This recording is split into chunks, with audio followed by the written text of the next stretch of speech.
du relais postal tout proche, où j'aidais souvent à l'entretien des chevaux, de ces études de droit voulues par mon père et auxquelles je ne trouvais aucun goût. Moi, je voulais être militaire. L'idée que je me faisais de la fonction correspondait davantage à mon caractère, à mon impatience, à cette incommensurable envie d'ailleurs. Je n'imaginais pas alors le parcours qui allait être le mien. Mais qui aurait pu imaginer les événements de notre siècle et l'incroyable possible offert par la Révolution française? Régicide en France, elle fit de moi un roi en Suède.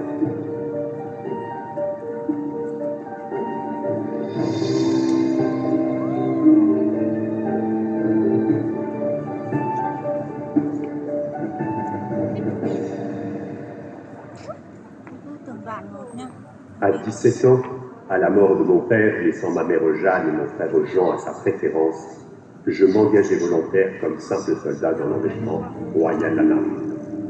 En Corse d'abord, puis à la garnison de Grenoble, j'appris rigueur, maîtrise et obéissance.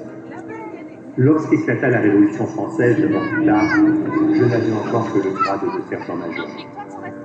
Rapidement, mes aptitudes et les distinctions reçues dans les armées du Rhin ou de Sambre-et-Meuse me permettaient d'accéder au grade de lieutenant.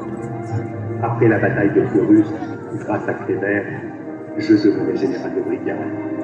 Et 2 mois après, général de division.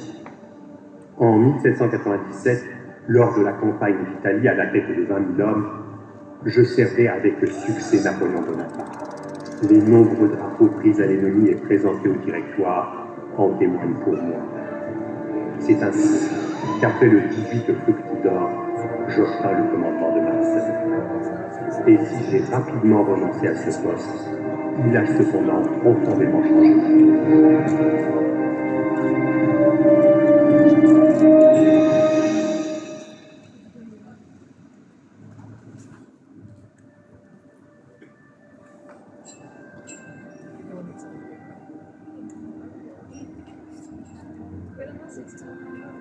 C'est à Marseille que vivait le riche négociant de soie François Clary. Il avait 2 filles, Julie et Désirée. Julie s'était mariée à Joseph Bonaparte. Le 17 août 1798, en épousant sa sœur Désirée, j'entrai durablement dans le clan Bonaparte. Avec l'empereur, mes rapports ont toujours été complexes.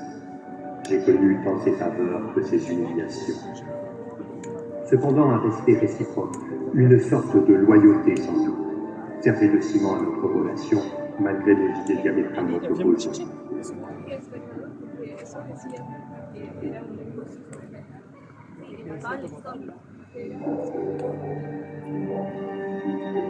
Mon refus à participer au coup d'État du 18 Brumaire et ma démission du ministère de la Guerre m'éloignèrent un temps de Bonaparte. Il ne m'en tint pas longtemps rigueur en m'offrant le commandement des armées de l'Ouest.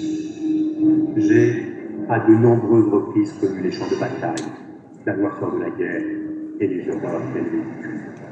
Dans le triomphe, à Austerlitz, dans la douleur à Spadelle, laissée à la gorge, ou dans la lourde culpabilité d'un corps d'armée décimé à Wagram. Mais j'ai toujours été au plus proche de mes troupes, des hommes comme moi, issus du peuple et combattant loyalement pour des intérêts qui me dépassaient. Notre complicité a créé un lien indéfectible, plus encore que leur soutien, de l'estime. Ce respect, je l'ai également témoigné aux prisonniers de guerre, à Lübeck, avec les soldats et les civils suédois.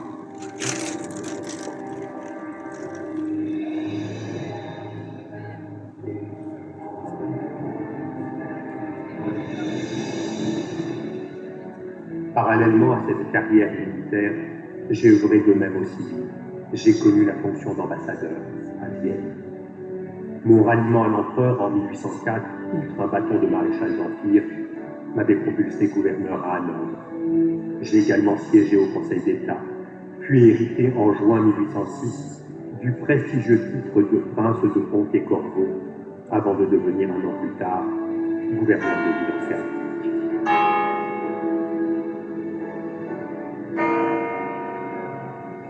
À l'été 1810, alors confortablement installé dans mon appartement parisien, on me fit une proposition de plus inattendue, celle de présenter ma candidature à l'élection du trône de Suède. Le pays en guerre avec la Russie venait de perdre la Finlande. Son roi avait été déposé, remplacé à la hâte sur le trône par son oncle Charles XIII. Sans héritier, il fallait organiser sa succession. L'élection se tint le 21 août, et à la surprise générale, je fus élu. Avec l'assentiment de Napoléon, qui voyait en moi un allié au nord de l'Europe, je débarquai à Helsingborg en octobre. Le 5 novembre, mon adoption par le roi Charles XIII faisait de moi le seul héritier de la couronne de Suède. Très tôt, en raison de la sénilité de mon père adoptif, j'ai dû pleinement gérer les affaires du royaume de Suède. Aussi, pour conserver la paix avec les Russes, je fis le choix de renoncer à la Finlande, mais j'espérais reprendre la Norvège, danoise depuis 3 siècles. Ces intérêts contradictoires m'amenèrent à rompre avec Napoléon. Un revirement sans doute, une nécessité assurément, pour installer le pays dans la neutralité et poser les bases d'une paix durable en Suède.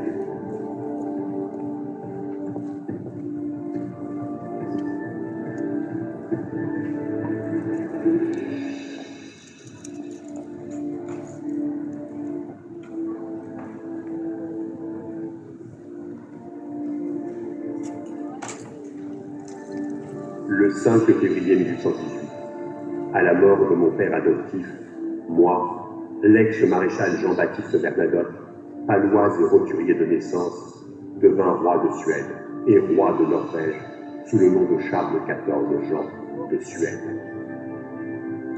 J'héritais d'un pays ruiné, rongé par une dette colossale qu'il me fallait épurer au plus vite. Je le fis en puisant dans ma fortune personnelle.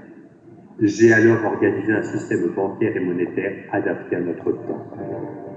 Il fallait aussi rétablir l'administration. Il y avait ici des talents. J'ai su les révéler, les mettre en ordre de bataille comme je le faisais naguère avec mes troupes. En quelques années, nous avons reconstruit un pays fier et prospère, appuyé sur une administration forte, efficace, pragmatique. J'y ai développé l'instruction publique, l'agriculture, l'industrie et le commerce. J'ai voulu une campagne de vaccination anti-variolique et fait augmenter le nombre de sages-femmes. Ces mesures, liées à des réformes agricoles, avec l'introduction de la culture de la pomme de terre et de céréales, ont permis de nourrir mon peuple, de faire reculer la mortalité infantile. Cette croissance nous a autorisés à la réalisation de grands travaux, comme le canal de Gotha.